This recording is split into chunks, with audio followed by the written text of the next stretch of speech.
Educación Financiera BBVA presenta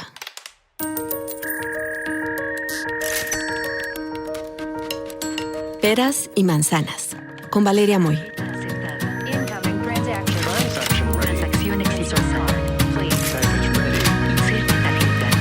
El podcast donde la economía cuenta.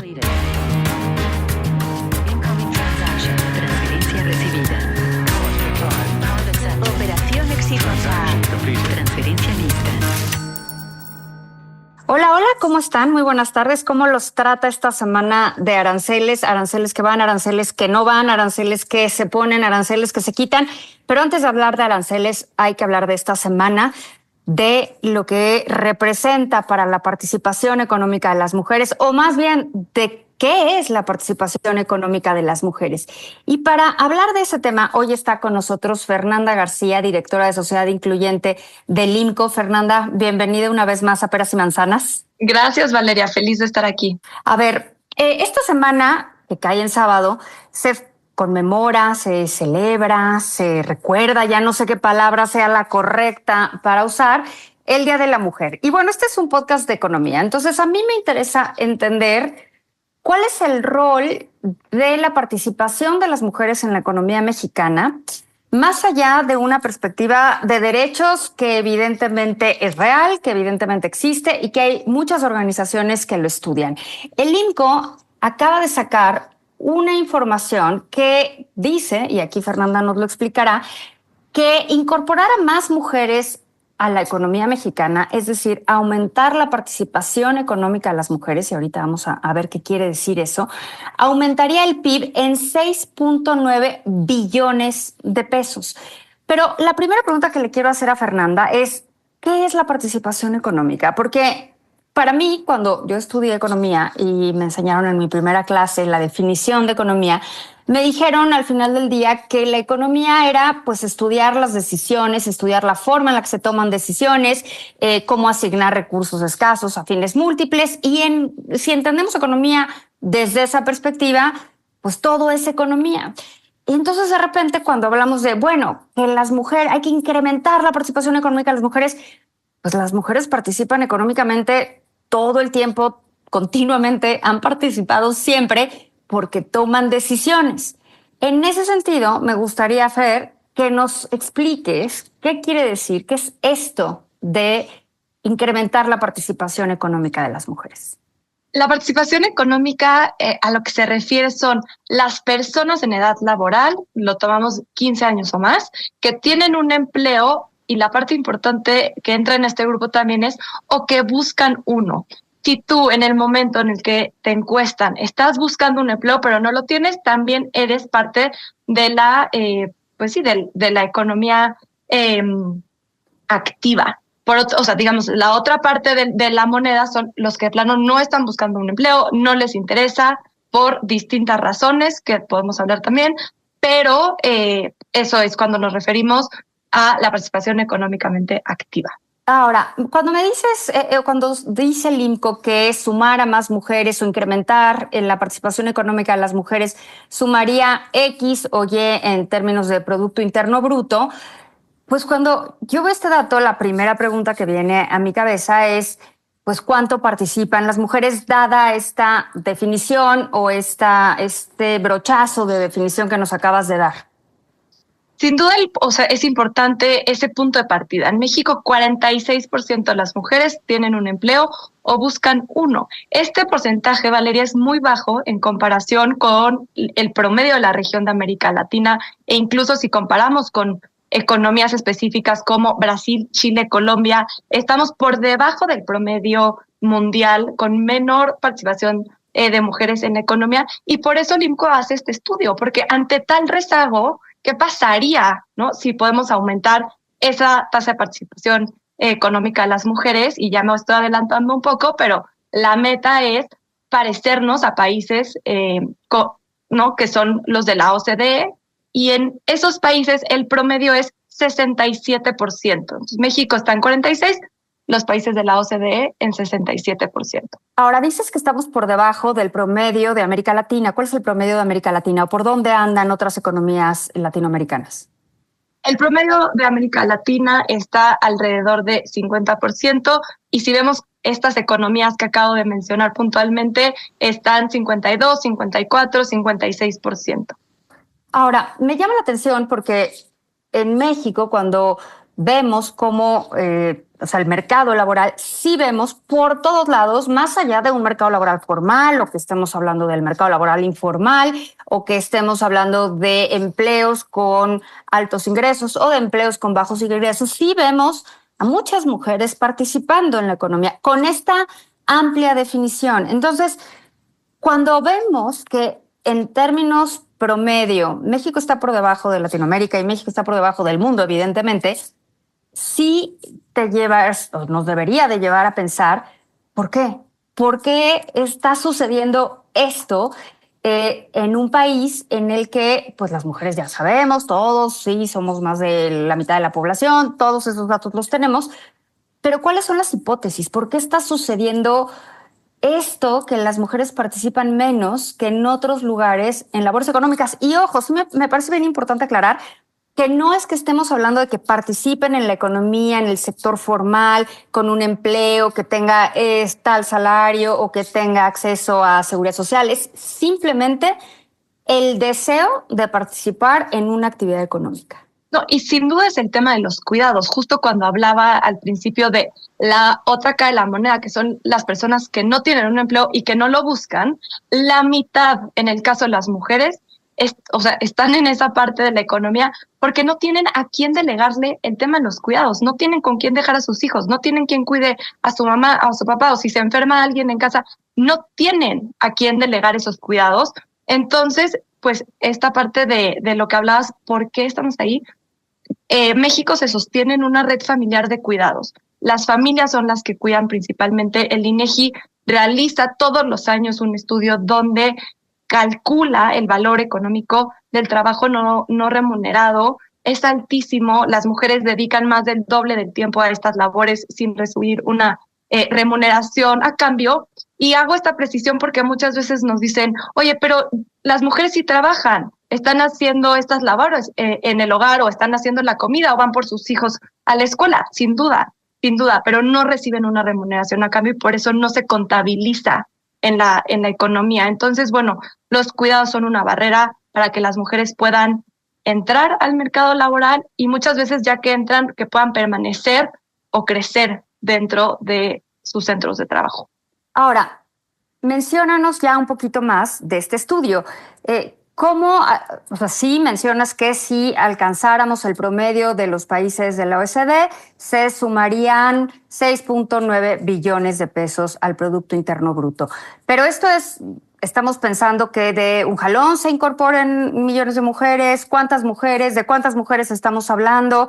Danos un poquito más de detalles de este estudio que hiciste a cargo del área. Claro que sí, pues justo lo que hicimos fue, si México alcanza a estos países de la OCDE, primero, ¿cuánto tiempo se tardaría si seguimos a este mismo ritmo? Y lo que vemos es que se tardaría casi 60 años, 56 años para ser exacta.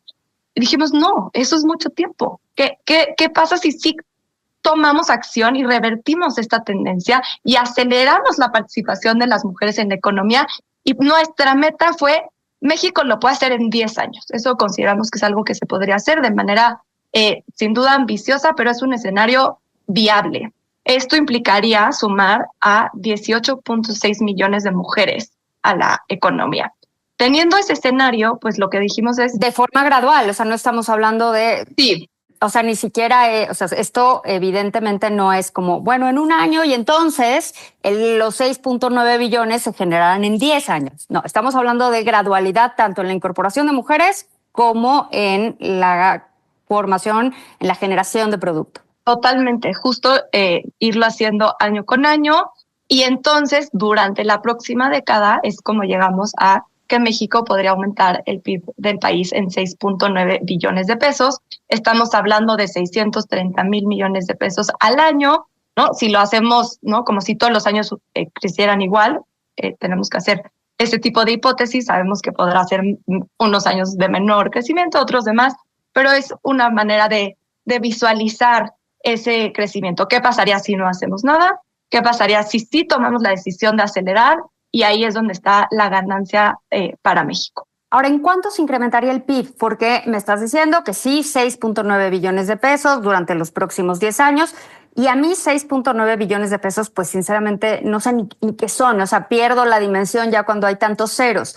Cuando hablamos de tasas de crecimiento, que es algo mucho más fácil de entender, por ejemplo, nada más para poner unos datos, ¿no? La perspectiva de crecimiento de algunos bancos, de algunas instituciones financieras para este año en México es 0%. Es decir, la producción se va a quedar igual, según estos estimados, en 2024 que en 2025. Si hablamos de tasas de crecimiento, Fernanda, en lugar de monto de billones de pesos, ¿de qué estamos hablando? ¿Cuál es el porcentaje de crecimiento que podríamos tener?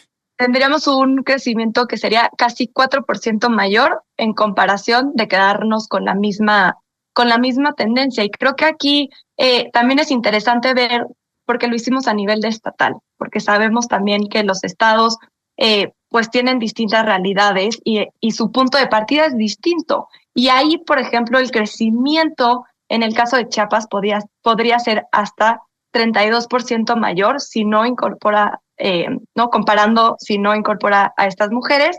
En promedio estamos hablando, ¿no?, de 8.4%. Tienes el caso de la Ciudad de México, que sería la menos beneficiada con un crecimiento de 2.2%, pero porque la menos beneficiada porque ya hay más mujeres. Justo, porque ya hoy por hoy es uno de las tres entidades con mayor porcentaje de mujeres en la economía. Estamos hablando que tiene 55% de mujeres que tienen un empleo o que buscan uno, está por encima del dato nacional, 9 puntos porcentuales. Ahora, también hay que hablar, que yo sé que no empecé diciendo esto, pero de la brecha salarial. Más o menos, Fernanda, con los datos que tenemos, ¿cuál es la brecha salarial entre los salarios que ganan las mujeres y los salarios que ganan los hombres? Es de 15%, las mujeres tienden a ganar 15% menos que los hombres. Hemos visto este dato prácticamente, es el mismo en los últimos 15, 20 años, no se ha movido, o se ha llegado a mover muy poco. Bueno, pues ya tenemos una receta, ¿no? Si vamos a crecer este año 0%, ya sabemos una posibilidad es que más mujeres se incorporen a la economía. Fernanda, muchísimas gracias por estar con nosotros en Peras y Manzanas, pero hay que hablar de muchos otros temas porque los aranceles esta semana han estado con todo. Fernanda, gracias. Gracias a ti, Valeria. Esta semana los aranceles han sido el tema de conversación. Si me apuran, van a seguir siendo tema de conversación. Durante la semana, en teoría, iban a entrar en vigor, o entraron, ya no sé ni qué término usar, el martes. El martes se venció el plazo que le había dado el presidente de Estados Unidos a México para esta aplicación de aranceles generales de 25% sobre absolutamente todos los bienes que entraran de México y de Canadá a Estados Unidos. Y después de una pausa que había logrado en primera instancia la presidenta Claudia Sheinbaum y después el primer ministro canadiense, una pausa de un mes, pues el 4 de marzo se echaron a andar. Ahora, ¿cuánto duraron o cuánto durarán o cuánto se quedarán o no estos aranceles? Bueno, pues después de conversaciones entre la presidenta de México y el presidente de Estados Unidos, el presidente de Estados Unidos decidió que nos va a dar otras semanas, ya no sé, ya no es un mes, es otras semanas de pausa para decidir si las acciones que México implementa para los objetivos que quiere Estados Unidos, que es combatir el fentanilo, combatir el uso del fentanilo y combatir la entrada de migrantes ilegales a Estados Unidos, según dice el presidente de Estados Unidos, pues para ver si nos pone otra vez los aranceles o no a partir de abril. ¿Cuál es el tema con esto? Porque podríamos decir un triunfo más y así lo vamos a ir alargando. El tema es que cuando tenemos esa amenaza continua, esa amenaza latente, esa amenaza permanente, pues evidentemente la incertidumbre que se genera es muy amplia, es muy grande.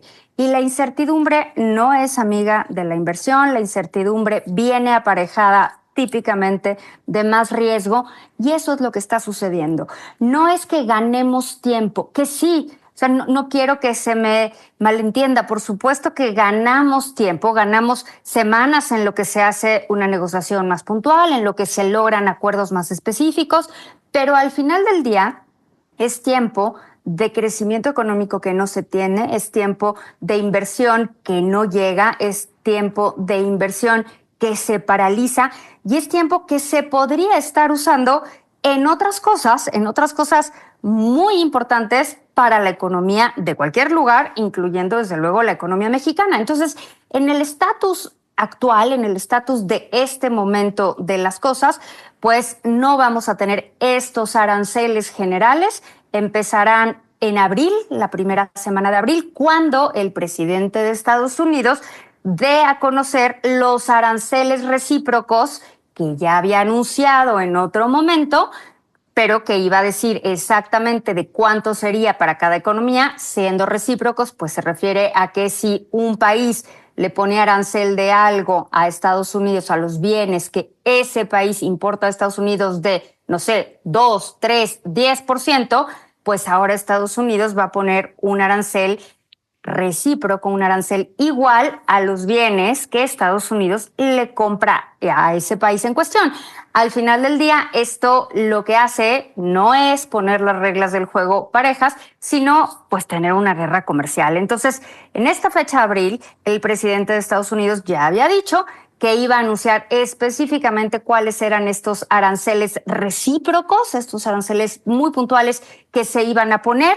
Y pues ahora no solo tendremos que esperar a esa reciprocidad o a ese anuncio de los aranceles recíprocos que en teoría se van a poner, sino también ver si esto satisface o lo que haya hecho México para ese momento satisface lo que el presidente de Estados Unidos está buscando. ¿Qué es lo que está buscando? Pues no lo sabemos, porque no hay una métrica específica. No sabemos con puntualidad si el presidente o en términos generales el Departamento de Comercio en Estados Unidos va a evaluar una o dos o A o B medidas, sino pues este objetivo muy grande del presidente, que es pues que haya menos tráfico de fentanilo, que se frenen los flujos migratorios, y eso pues va a ser bien difícil de evaluar. Entonces, viene otra pausa, empieza otra pausa. Qué bueno que haya otra pausa. Esto llevó a que el tipo de cambio desde el lado de México mejore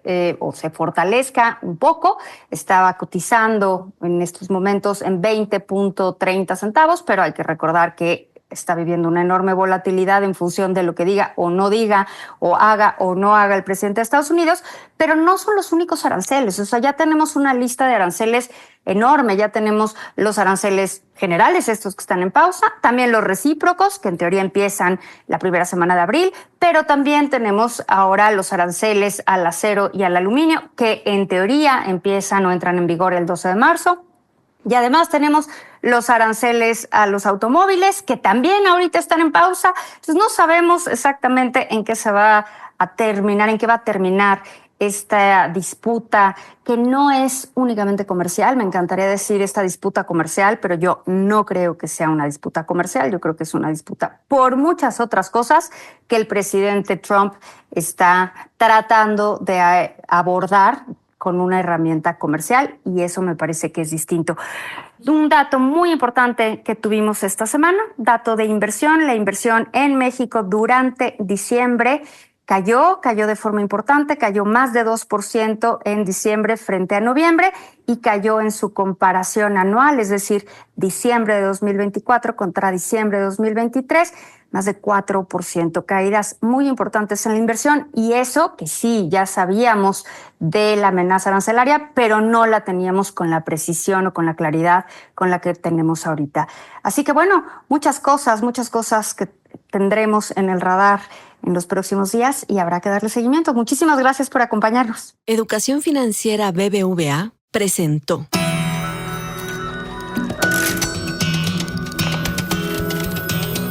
Peras y Manzanas con Valeria Moy, el podcast donde la economía cuenta. Escucha este y todos nuestros podcasts en así como suena.mx, Spotify, Google y Apple Podcasts.